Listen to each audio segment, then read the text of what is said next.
Let's move on now to our final review of the evening. Is going to be of Turning Red, 2022 American computer animated coming of age fantasy comedy film, produced by Pixar Animation Studios.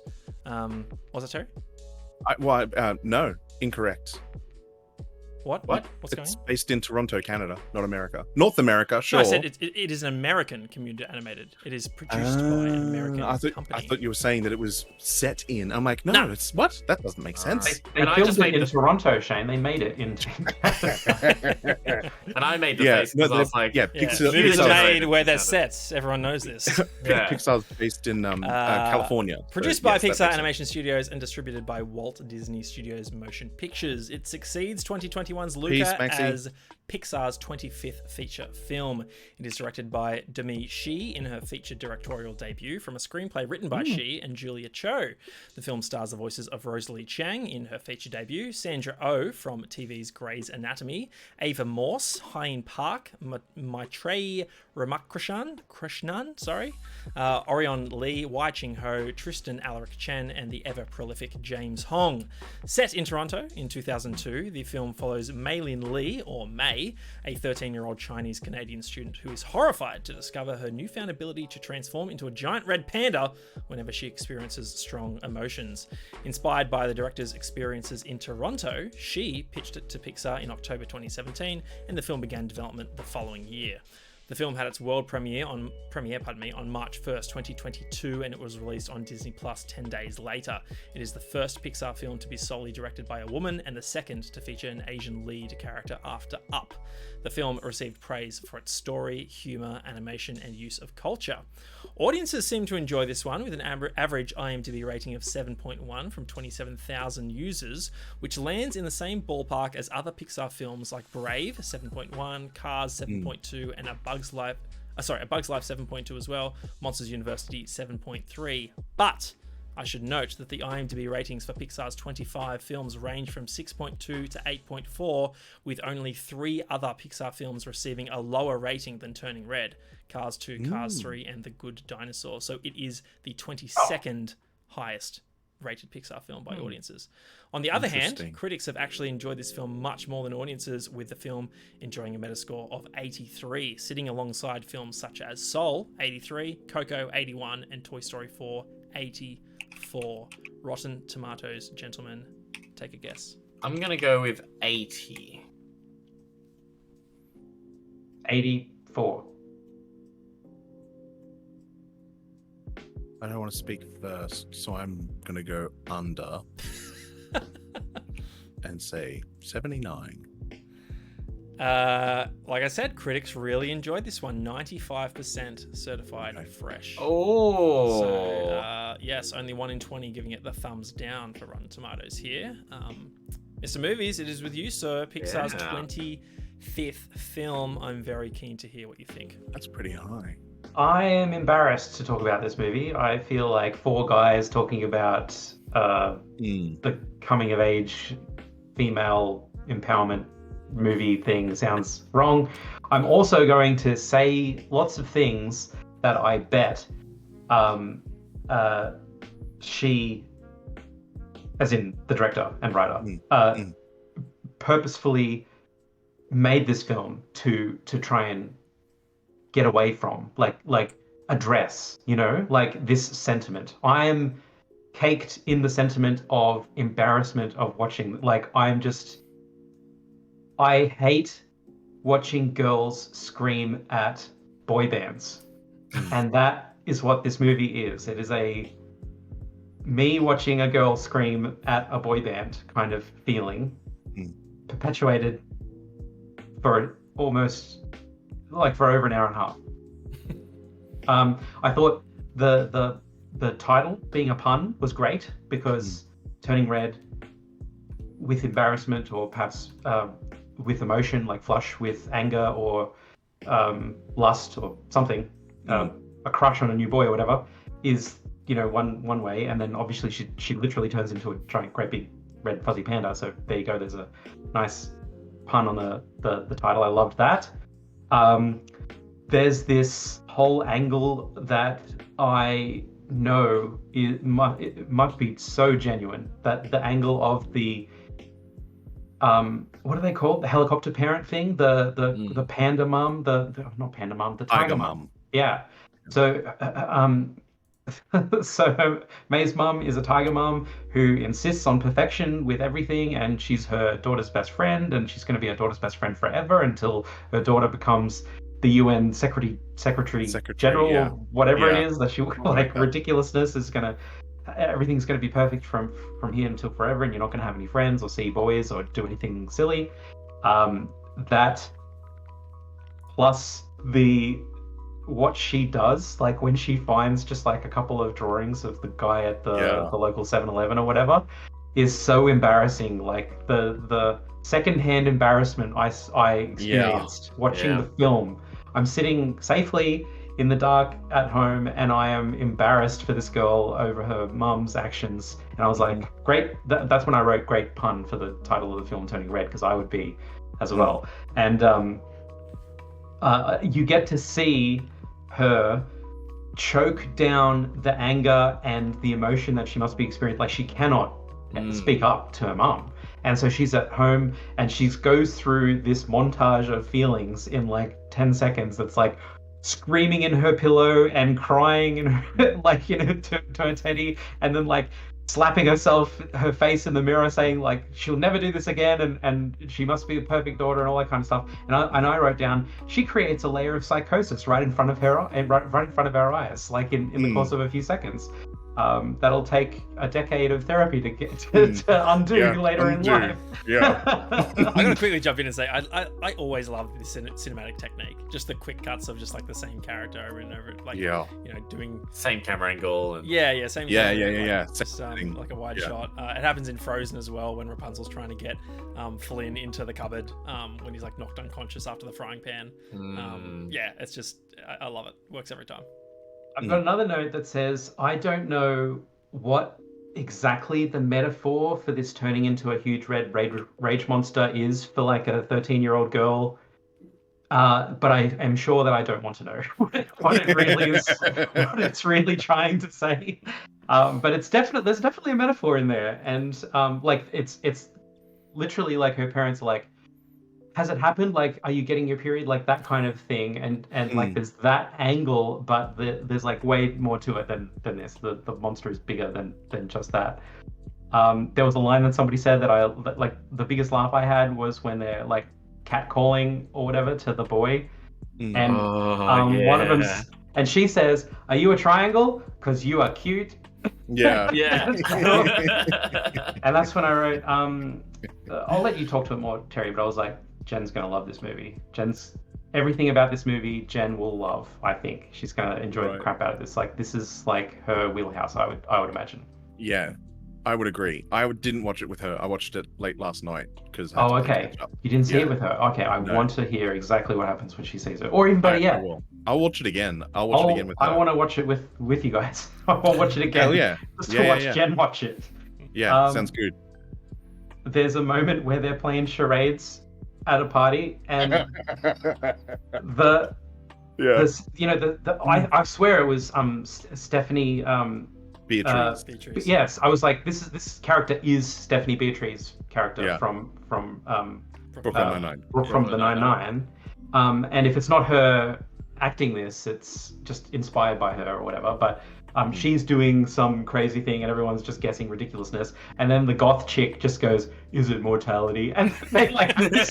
It's like, right on. Like, there's no emotion, but there's this huge bond that just gets formed. And then later on, they're dancing just by like thrusting their weird gazes at each other and being weird. And it's like, I love that whole thing. I love her posse of friends. Like, look, this movie, like, all I've got is notes about like what happened in the movie. Like, I don't have, the direction was fantastic and the casting was great and how they put it together, I'm inspired and all that stuff. I've just got like, I'm cringing when this happens. I was laughing when this happens. And those were the two states I was in the whole time. It was just polar cringe. Like, I cannot tell you, I've never cringed like I cringed in Turning Red. It was ridiculous. Like, good cringes, I guess, like cringes that were supposed to be, like for me, like as a boy watching this movie about a girl like drawing endless smoochy pictures and different scenarios about this boy that she's crushing over.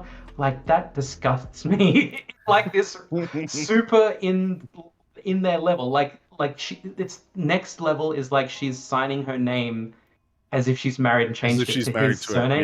That hurts me inside. Like, because I don't understand it, and I don't. That's the thing. I don't understand it. Like, why are you doing this? This is gross and weird, and I hate it, and it's so cringy. And they hit that. They hit that nail with a big hammer over and over again with this film. It really, like, to the point that the purpose, like the main plot of this film is like, we've got to see this boy band. They're coming to Toronto. We have to see them. We have to raise money for tickets, and we have to lie to our parents and get to this gig and see these guys. And I am in my head, I'm like, there's going to be a scene. Somehow they're going to get there or whatever, and it's just going to be like Michael Jackson is what I throw it to, like, or the Beatles. Like, you can't hear the music because everyone's fans screaming so loud. Yeah, they put the fan in phonetic. And they're just screaming their lungs out and stuff. Like, I watched a documentary about MJ and how he did this show in Japan where they had dozens of ambulances just carting people away who have just screamed themselves into exhaustion and fainted and then had to go to the hospital because they were seeing Michael Jackson. And the guy's talking about the show, like how the suspense that he builds was just astronomical, how he doesn't move. Like, the first 10 minutes of the show are like, the lights go out, right? You know, when you're at a show and the lights go out, you're like, it is happening. And it's like exciting. Well, these guys, it's like at the Michael Jackson show and in this fucking film with these little children, that it's like the loudest scream you've ever heard from 10,000 people all at once. And then a spotlight hits an empty stage and it gets louder. And I'm talking about Michael Jackson now. And now he slowly is raised from underneath the stage and he's just a statue. He's just doing his, hat down. You can't see his face kind of thing. He's got his jacket. He looks amazing. He's got his one glove. It's brilliant. More light is shining off of his shoes than anything else.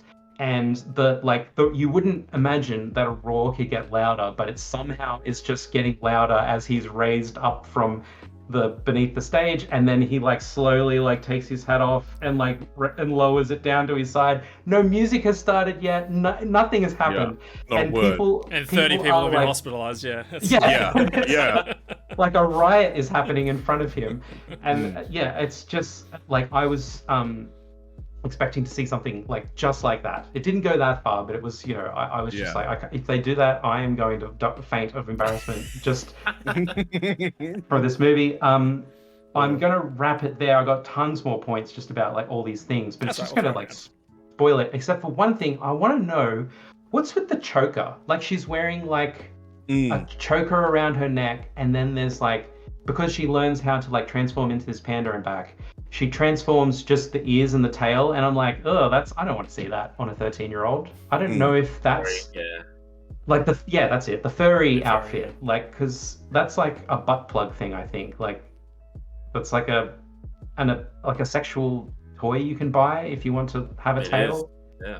And the ears thing, it's a very sexual thing, I think. I don't know. Is this an actual, it's just cute girls doing cute girl things? It's not necessarily. I was, because if I can pivot to some of my thoughts, this is an American take on an anime style of film, because you have the chibi eyes and all of those sorts of things kind of happening, and within anime you do have anthropomorphic characters that aren't necessarily sexual in nature. Some of them obviously are, and definitely are, and I would guarantee you that there would be a sub Rule 34 exists. Unfortunately it does. Okay, so to cap off my thoughts then, because you are right, there is all this anime stuff that's happening. Anytime anyone says that something is cute, they don't just go, it's so cute. They go eyes, they go full, the background disappears and full zoom into their face, and their eyes go big and dewy, and they're Sailor Moon. And it's things flying out of their heads. It's full anime. I hate anime. I've decided now. I just don't like that at all. And I'm looking forward to getting into an argument with someone at a party about it. But until then, I'll just like that's a good thing to look forward to. It is. I just kind of cap it there. But like the whole sexualizing these girls aspect of the anime is the thing I don't like. They don't do that here. They don't give you all of the Kiki's Delivery Service stuff that I hated, despite the great movie that was in there. In this one, so I don't want to go down that track, but yeah, you're right. It must be the anime thing with the ears and the tail and stuff. I loved the dancing in the credits. Did you guys watch the credits? Yeah.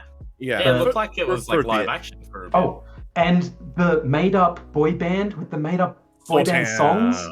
Those made-up boy band songs are legit. Like legit they bangers, man. Yeah. Billie Eilish wrote some of them, I think. Yeah. Oh, really? It's like one of the guys is Billie Eilish's brother.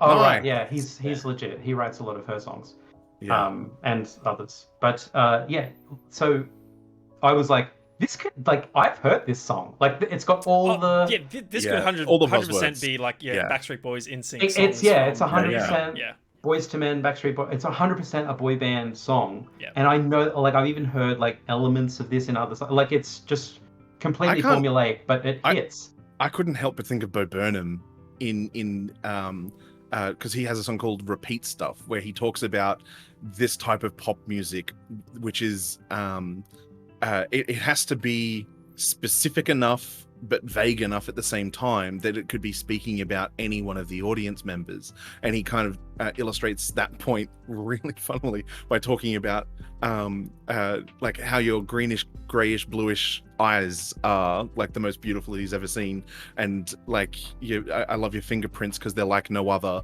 and things like that. So it's like all of these sort of catchlines that any girl listening could say, that's me, but it's like it's not any one of them. What's that boy band, the latest one that came out of the UK? One Direction.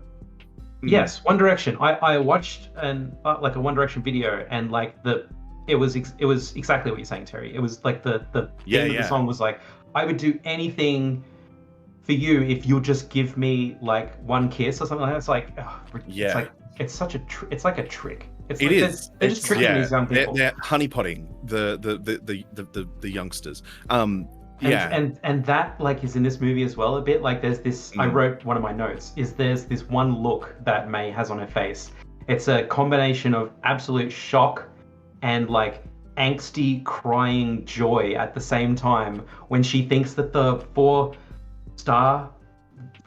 guys are singing for her. Like they're all like they blow a kiss to the audience. Like every girl thinks it's for them, and they're like looking at the crowd. Every girl thinks that they're singing just for her, and she has that moment legit like when they are actually singing for her, and she's got this like this look that's just like absolute shock, and her face is red, but like her eyes are big, and she's just like so terrified and happy, and it's just it's the weirdest look. It's like the one thing I'm going to remember for this film, like that one shot where it's just her face going like, oh. And like it's like she's experiencing like 7 emotions all at once, and they've somehow animated it on her face. A core memory has been created. A super colorful flex of every color. Rainbow memory. Has popped out. Yeah, go ahead, Terry. I'll stop talking now.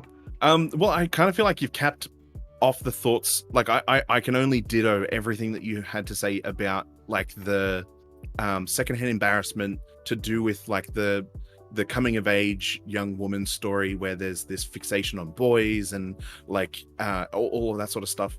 So I won't cover that same ground because I think I agree with you on most of that. I definitely felt the secondhand embarrassment, except I laugh at that sort of stuff. Because my mum has been that when I was as young, and sometimes it was deliberate. Like mum was fantastic at keeping us in line with the fear of embarrassment, because she's like, I will dance with you in public. Like, I dare you, I double dare you to sass me right now, because we will heel toe polka up and down this Franklin's. Like, I swear to all that is holy that she has done, and if she was still here, would continue to do if we allowed her. It's crazy. So I loved the element because it kind of made me think of my mum in fond ways, kind of nostalgically, but at the same time, really made me angry because I'm like, you care so much about your daughter, but you don't care to know anything about who she actually is. You don't actually give her any room, any space to be who she actually is. They have a really great relationship. They do seem to be quite close, but there's like this intergenerational trauma that is playing out between 3 generations of this family, where one of them is terrified of her mum, which you don't get to see that early on, but it's this I had my own standard that I needed to live up to, and that's made me who I am today, and you are a mini me.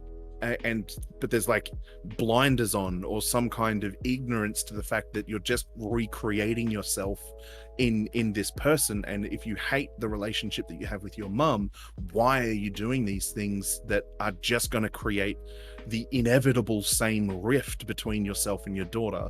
And so it was an interesting kind of expression of, and that for me is what the monster's about. So I like that the story is that the family called upon some type of spiritual connection to overcome this conquering army kind of thing. But from a generational standpoint, the battle and the purpose of this beast is kind of different for each person. And like the family have decided that it's not a curse, but it's an inconvenience. It's like something that doesn't really have a purpose in this contemporary world that we live in. And by the way, like if we're talking like dozens of generations ago, this magic started. There should be tens of thousands of little Chinese girls that turn into red raging cuddly monsters. Like this isn't like, this is just like, oh, she's the one that's going through it now. Like, do you know how many offspring from like 10 grandparents up there would be? Like how many 10th cousins you would have? Like it'd be ridiculous the amount of, especially from that part of the world, which might seem racial, or but I don't mean it that way. You said it, not me too. Yeah. Don't clip it. No, I'm just saying, like there's like a stat about Genghis Khan and Genghis Khan's family members, and how he has a progeny that is so prolific that like hundreds of thousands of people are relatively direct descendants of him, which is a crazy thing. But you would be right, unless they're very, very careful. Except the aunties, there's like 5 of them, or there's 4 of them, and the grandmother. So we're talking about prolific family sizes. So you would be right. There'd be a lot more of them than there appeared to be.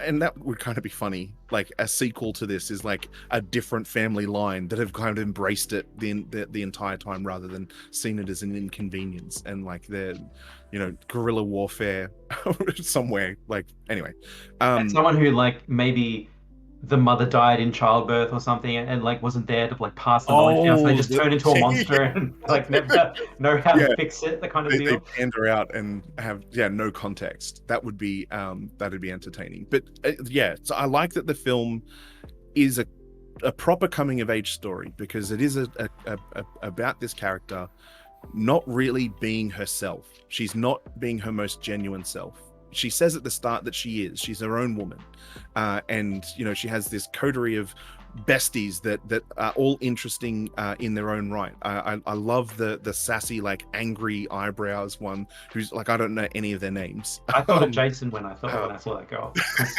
when she says hello the first time, she's like doing like one of these things. You, Jason? Yeah, that's funny. The one that yells a lot. Yeah, she does yell a lot, but they all yell a lot.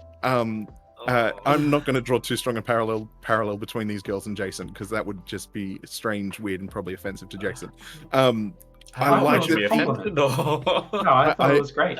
Maybe. I like that she's developed these friendships, but you can see that as soon as she leaves the friendship group and she's ditched on them going to karaoke, they're crestfallen, because like she's not hanging out with them outside of the context of school.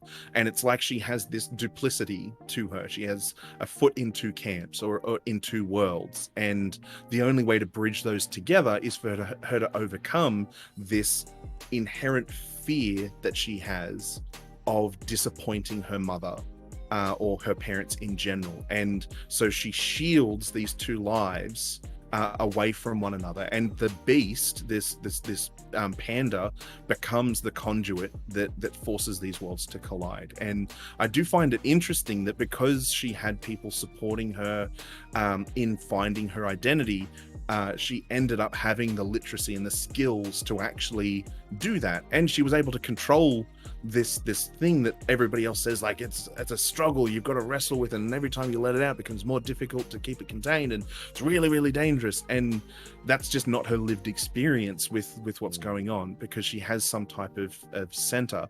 I would have liked to have seen a bit more resolution in some of the things that happened. Like, it never becomes apparent that her coping mechanism is what it is, and that's like a really deep lie that she's living with, and I would have liked to have seen that resolved, because that's the self-deceptions that we have are things that once you contend with and bring them out into the light, and kind of process and no longer need to rely on this falsehood, can be really liberating for people.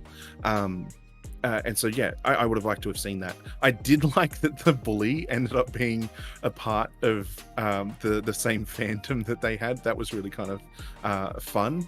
I don't have, I think, much else to say except that it was really, really cool to see an intergenerational issue kind of addressed in this quirky and fun method.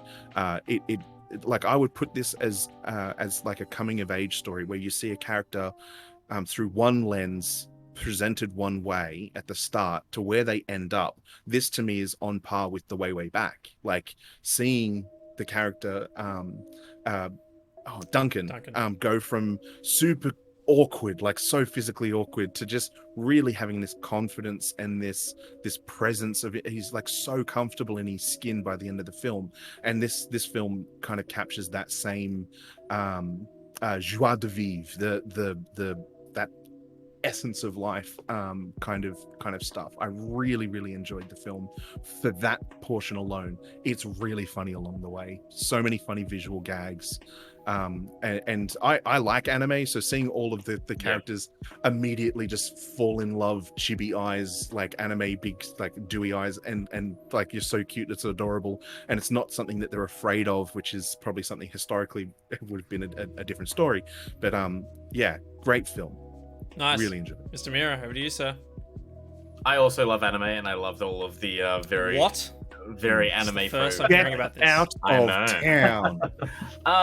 So like, watching this as like a first generation Australian here with an Asian background, like, there's a lot that I'm like drawing in from like watching her, like watching Mei Mei, and having like a strict parents, one a little bit more strict than the other, it's just really interesting what seeing, like, I don't know, like 2002, like, I guess Asian Canadian, right? And like in 2002 she's 13. She's only like a year older than like me. I was 12. True. So it's just very interesting. I wish I had seen more like throwbacks to that, because like, at the end of the day, there's like a period movie, right? This movie is set 20 years ago. Like, let that sink. I was just, it makes me feel old. But anyway. Also, doesn't make you feel bad that if this is the director's lived experience, that this is the type of work that she's doing, if she's probably like the same age as us. She's this 30-something. Like, what am I doing? Director is working on a Pixar film, and we're just like chilling. We're on a podcast on the internet. There you go. Like and subscribe. I think it was really cool. A lot of the things I really appreciated seeing in the film was a lot of the representation that they had in the characters, as well as a lot of like innuendos of like, oh, is this person LGBTQ plus community or everything. I thought that was really cool to see. Apparently the Disney Pixar drew pulled back a little bit on that, so they weren't able to express it fully. So I thought that was really cool.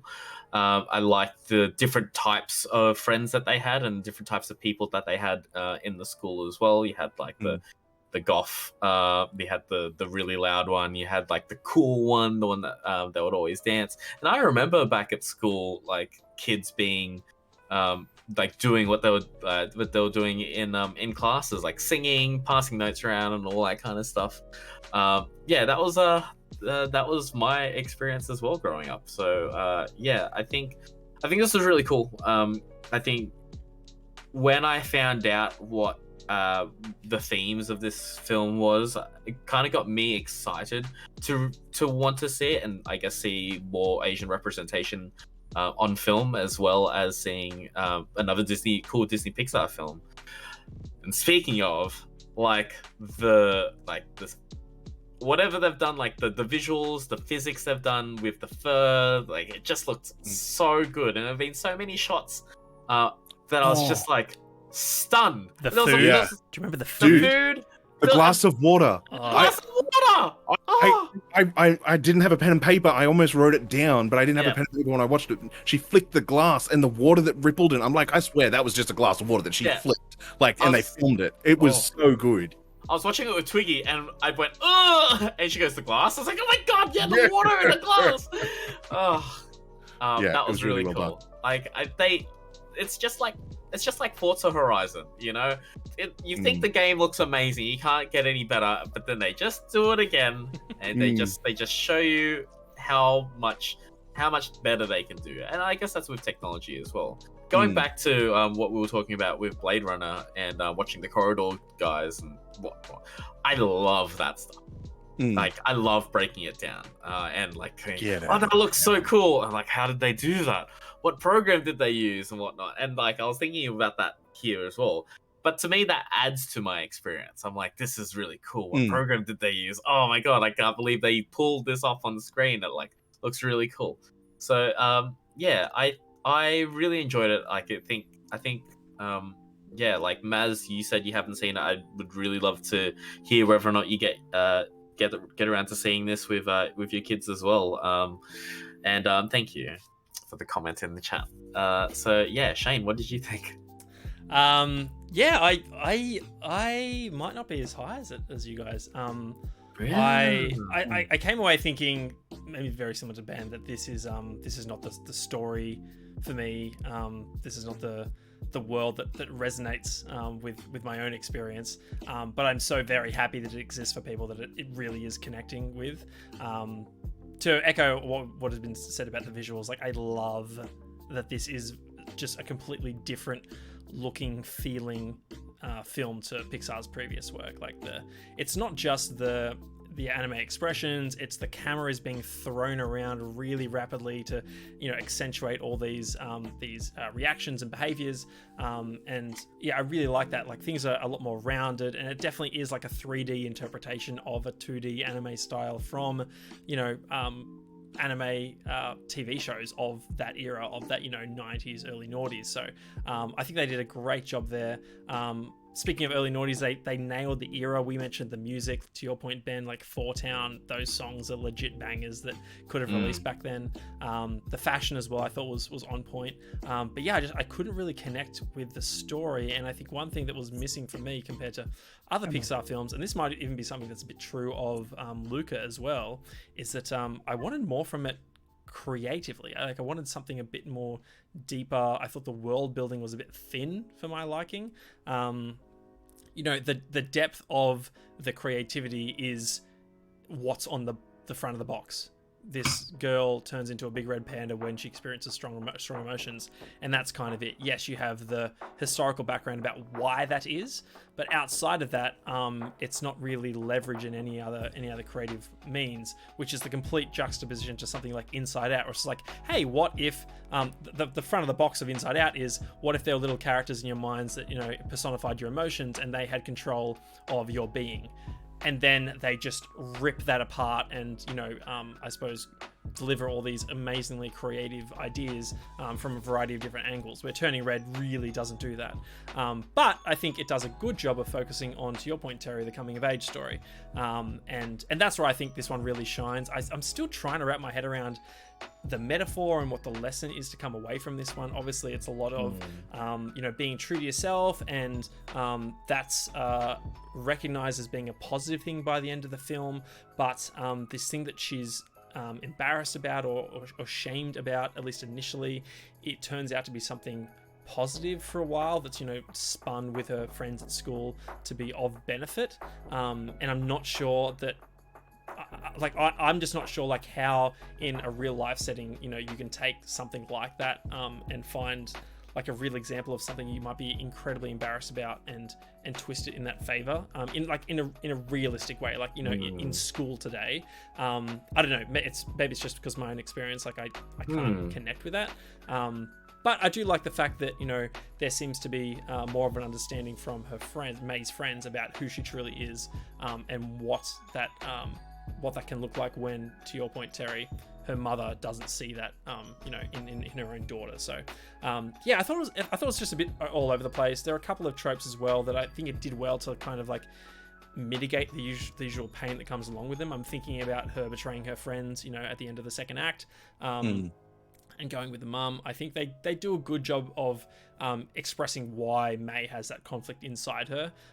Whereas in most other films, it's it's obvious you should have gone with the choice that you didn't make, and you as a character or you as a filmmaker haven't done a good job, I suppose,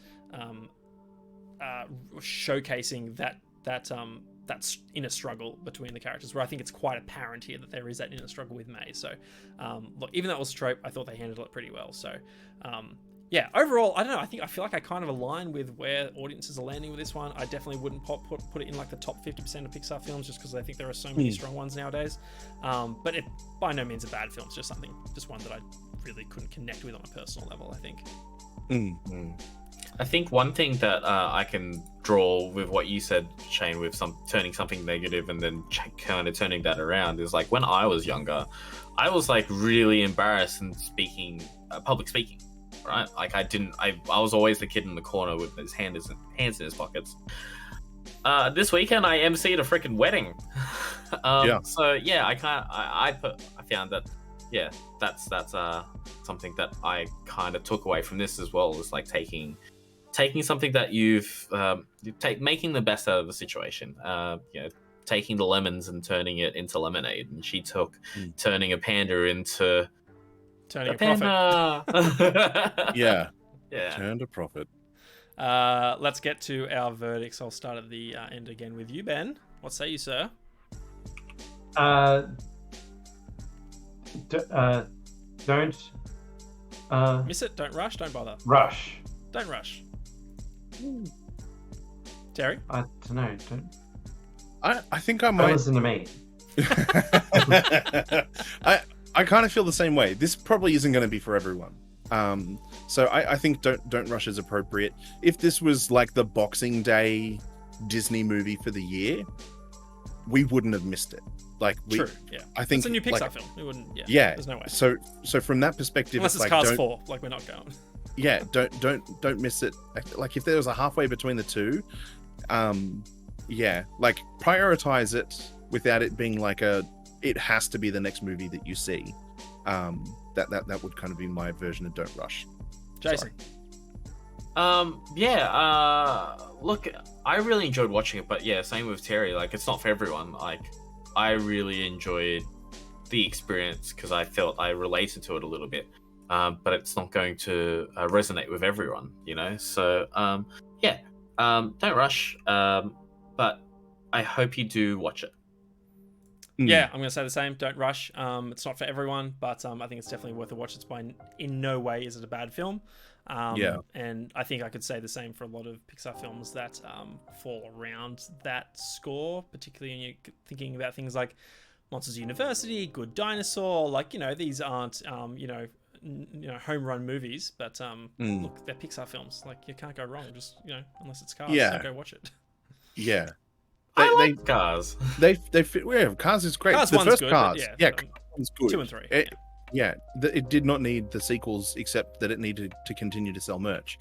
I kind of think Disney Pixar's are great. Like before Jen and I were engaged and married, like we went on like a family date, like as in we went to the movies and we brought some of her family and we watched The Good Dinosaur in the Blue Mountains. So there was like that was like her best friend and her husband, and so it's great kind of medium of a film to do that kind of thing in, and whatnot. So there's a place for these sorts of films in cinema, for shizzle. Safe choices, you know.